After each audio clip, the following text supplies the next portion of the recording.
Dialogue and mediation have a central role in peace building. They can help people respond to conflict in a non-violent way, including water-related security risks, and they can lay the foundation for peace and reconciliation. My name is Jessica Hartog, climate and conflict expert at International Alert, and I will discuss two of the most established strategies for conflict resolution and peace building: dialogue and mediation. More specifically, this session will cover, first of all, the main objectives of dialogue and what to consider when creating a dialogue session. Secondly, what mediation is. And finally, the role of data in water conflict resolution. So as I mentioned, dialogue and mediation have a key role in peace building. These methods can help conflict parties respond in a constructive way to conflict, including water-related security risks, basically paving the way for reconciliation, peace and stability. The guiding principles for both tools is that the conflict parties need to resolve the conflict themselves, with the support of a neutral and impartial third party. Dialogue and mediation are considered to be a fair, humanistic, cost-effective and democratic means of conflict resolution, as opposed to arbitration or military intervention. Now let's have a closer look at dialogue.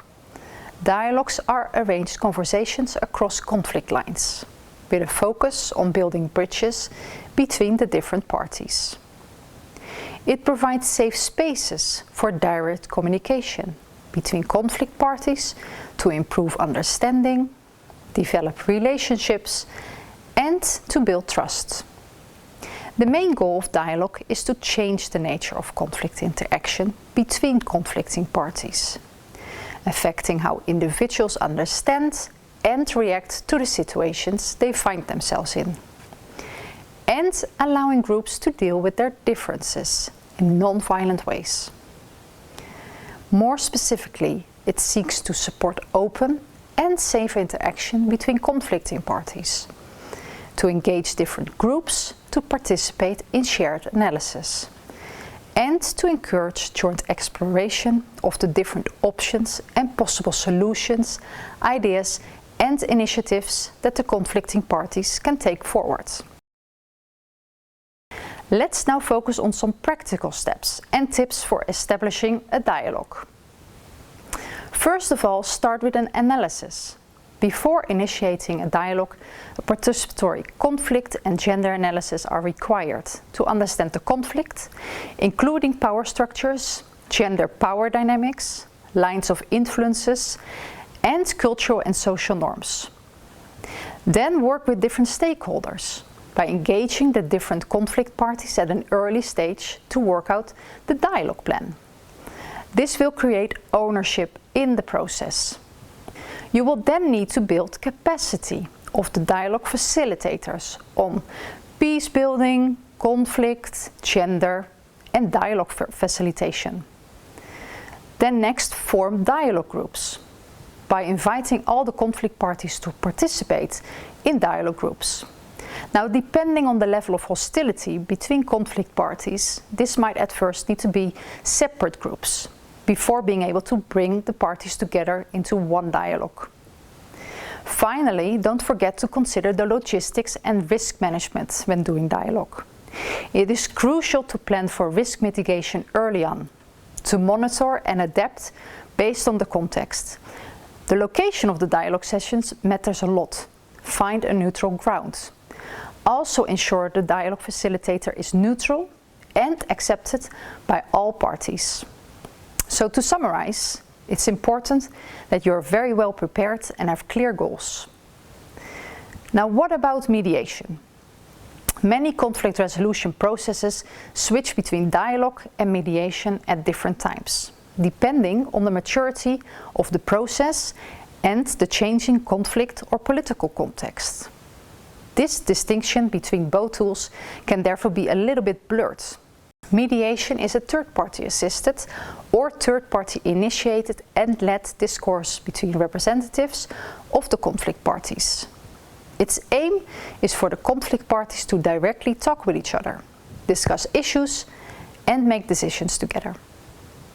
The objective of dialogue is to understand the other party's point of view, meaning it is essentially process-orientated.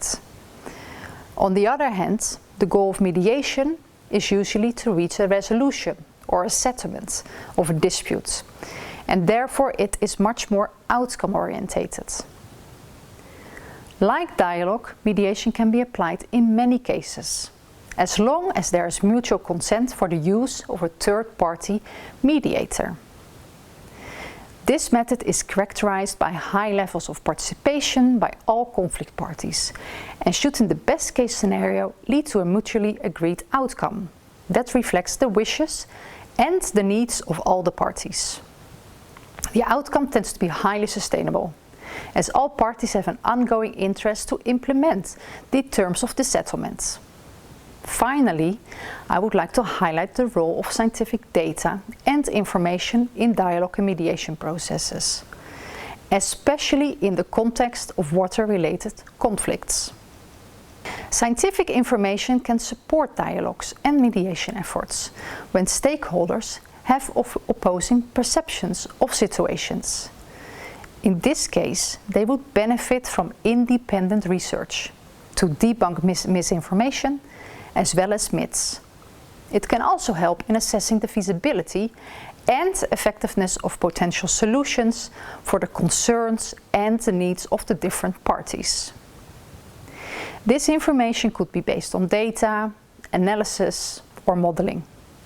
For instance, on the interconnectedness of water and societal systems, or how this will be influenced or can be influenced by infrastructure developments and other interventions, or how this affects the various stakeholders and the different parties in the conflict. Therefore, in-depth analysis on hydrological systems as well as ecosystems, such as the Water, Peace and Security Partnerships provides, are essential to verify or falsify assumptions, to fill knowledge gaps and inform stakeholders on the effectiveness of proposed actions when dealing with water-related security risks. Now, in summary, this session explained how dialogue and mediation are instrumental in preventing and resolving water-related conflict in a non-violent way, no matter where in the world. These two peace-building methods help to bring conflict parties together to build necessary bridges between them.